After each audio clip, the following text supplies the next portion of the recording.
Welcome back to Hannity. There are just 23 days until President Obama is officially out of office. But he wants you to know that if allowed, he would have beaten Donald Trump and won a third term. Take a listen to this one. The majority does buy into the notion of a one America that is tolerant and diverse and open and full of energy and dynamism, and the problem is it doesn't always manifest itself in politics, right? I am confident in this vision because I'm confident that if I had run again and articulated it, I think I could have mobilized a majority of the American people to rally behind it. Not surprisingly, President-elect Trump fired back on Twitter, writing, quote, President Obama said that he thinks he would have won against me. He should say that, but I say no way. Jobs leaving, ISIS, Obamacare, etc. Joining me now is Fox News contributor Charles Hurt, former National Justice Director for Bernie Sanders, Teslin Figaro, and Republican strategist Noel Nickper. All right, I will start with you, Charles. Let me ask you this. Is he delusional, or is he depressed, or is he afraid people are going to forget him? Why is he talking about this? I think all of the above. I don't have any idea what he was even talking about before he got to the part where he said that, if I had run again, I certainly would have won. That's the kind of taunt you hurl over your shoulder as you're walking running away from the bar fight. But the bottom line is he may not have been on the ballot this time, but his policies were, and his policies have been on the ballot for the past 8 years. And while, yes, he did win re-election in 2012, Democrats have lost 1,000 seats based on his policies, based on his record. And so, what he's saying right there is just flat out simply not true.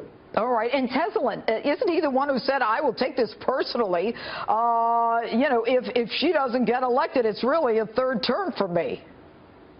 You're absolutely right. I mean, President Obama galvanized every politician, every pastor, and every entertainer. And in the words of the judge, the motion was denied. They presented a third-year term, and no one was buying into it. And it's not about, President Obama's ego and how he feels about how he would have won. It was the 900 legislators who lost. It was the American people who lost jobs. It was the American people who lost income. It was the American people who lost affordable health care. So instead of him talking about how he would have won, let's talk about the people that lost and focus on that. It was the DNC that lost integrity. So perhaps as we go into the new year, they can figure out how to not make it about the shiny object and focus on the grassroots like the Republicans have done, and perhaps they'll see a win. Let's just get over it, get off the field. You've lost, pick your toys up and go home and try again. And Noel, just as Teslin was saying, I mean, all you have to do is look at the facts. It wasn't just Donald Trump.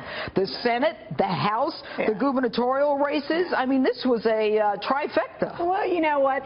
So much for a smooth transition. Do you remember when Obama said, let's make this smooth, let's do the best we can?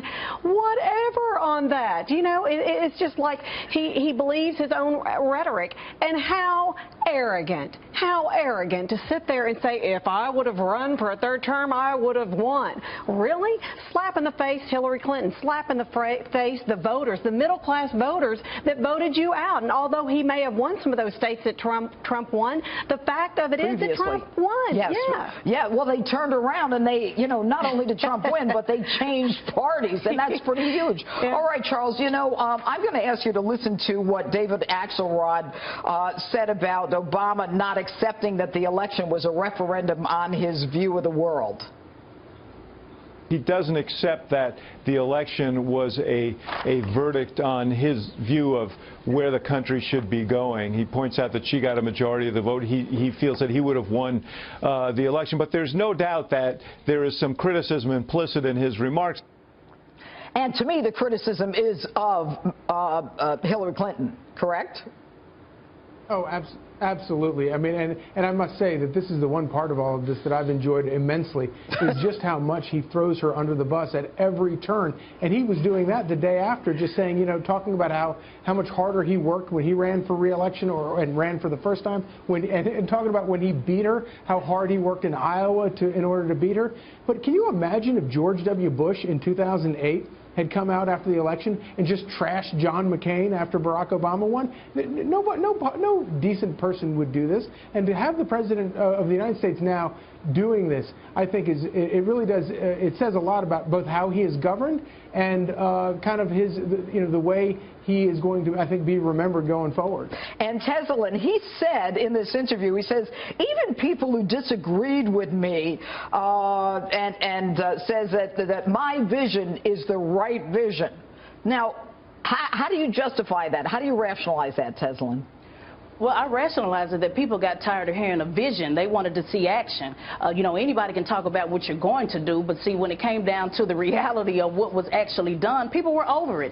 You know, we see that as we look across the states, like we've mentioned several times, with all the legislative seats that were lost. You know, this grassroots movements that Republicans have been able to successfully implement came from the ground up. And so although he gave a good speech, a great vision, when it really came down to the reality, people were over it. And for him to say that he was not on the ballot, that he did not instruct Clinton on how to, produce the same type of results that he did, is just a flat-out lie. You know, he instructed everyone around the country to support Hillary Clinton. We saw that with Bernie Sanders and the DNC leaks. And he just will not accept the fact that you lost. You put everything on the field, you left it there, and you lost. And even Jay-Z and Beyonce couldn't pull this race in. They talked about the fact that the Democrats had the ground game and Donald Trump didn't. The fact that he won and his whole party won, what does it tell you? Well, it tells you that they did not have the ground game, number one. And number two, they really didn't have the ball and they didn't play the right way. And, you know, I think Americans are really ready to see Israel take a respectful place and ready for prosperity. All right. Thank you all for being here tonight. All right. And here now with more reaction is the author of Defeating Jihad, Dr. Sebastian Gorka, as well as Fox News contributor Rick Grenell. All right, Dr. Gorka, I'm going to start with you. The message, as the ambassador just indicated, is very clear. And that is, as 400,000 people die in Syria and the UN Security Council does nothing, they take a disputed land issue, prejudge it, and make it as though an international ruling is in effect and should control. What do you say? Merry Christmas, Judge. It's outrageous. This is a lame duck presidency. But what's happened in the last 8 years? The Obama administration has created a global chaos. The world is on fire wherever you look, north, south, east and west.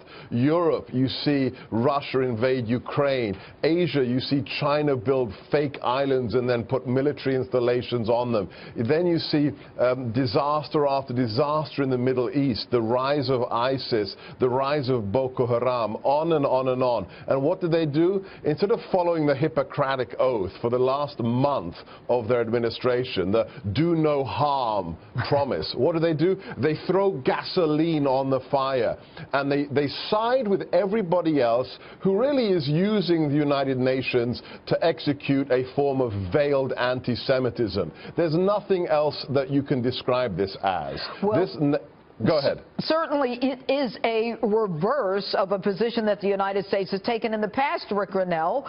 And there are those who say that the United States is the one who was behind the resolution in the first place. Look, there's no question. I spoke specifically and directly to the French ambassador to the United States, and he told me that they have been working on the Obama administration for weeks. Then we see the media from New Zealand that have now come out and confirmed the fact that the New Zealand foreign minister has had multiple conversations with John Kerry, trying to find the language that would be acceptable so that the United States would abstain. So strategically, Judge, what we're looking at here is this has been weeks in the making. This is a plan of Ben Rhodes and Barack Obama, and they have secretly tried at the end of the administration to give it to Israel and to try to blame this on New Zealand or Egypt or others, well, they have been the ones negotiating the language. They have been the ones that have been secretly trying to figure out a way, how do they kick Bibi Netanyahu on the way out the door. Don't forget that the Barack Obama team tried to defeat Bibi Netanyahu. This is a long-standing problem that we've had from the Cairo speech at the beginning of the Obama administration to now this lame duck session where Ben Rhodes and Barack Obama are trying to kick Israel. Dr. Gorka, do you see Donald Trump doing something significant in terms of in any way reversing this decision by the Security Council? I think the ambassador was right. Formally in international law, this kind of resolution can't be unilaterally undone. But America is the most powerful nation in the world. It is the only nation that can really do something about this by itself in terms of putting pressure on every nation responsible for this resolution. And on top of that, I think after January 20th, Judge, I think the White House will have a very different attitude to the utility of the United Nations and also the importance of Israel, which is one of, if not our most important ally in the Middle East. And Rick, as it relates to the United Nations and Israel, Israel is now apparently calling in all of the foreign ministers from other countries, and they will exert whatever diplomatic punishments if we can call it that. Do they have any leverage at all in a situation like this? They do have leverage, and they have a lot of leverage in Donald Trump. Let's make it clear. President-elect Trump is going to be Israel's best ally. He's going to make sure that this is a priority. This resolution is dangerous, Judge, in that it literally encourages countries to find ways to punish Israel for not giving up land to the Palestinians. This is a land dispute between two countries, and now we have an international body like the United Nations Security Council taking sides and saying that the world should punish Israel for not taking the Palestinian side, for not giving up land. It's really outrageous, and it directly affects every single nation. Donald Trump knows this, and he'll make it a priority. Don't the Palestinians get money for every Israeli that they kill? Oh, sure. Look, there's a long history of rewarding radical Islamic terrorism around the region. And what we have to make clear, and I think Donald Trump will make clear, is that this is unacceptable. We're going to stand with Israel, and we're going to make sure that every country diplomatically is punished for trying to implement this resolution. Dr. Sebastian Gorka, Rick Grenell, thanks so much for being with us tonight.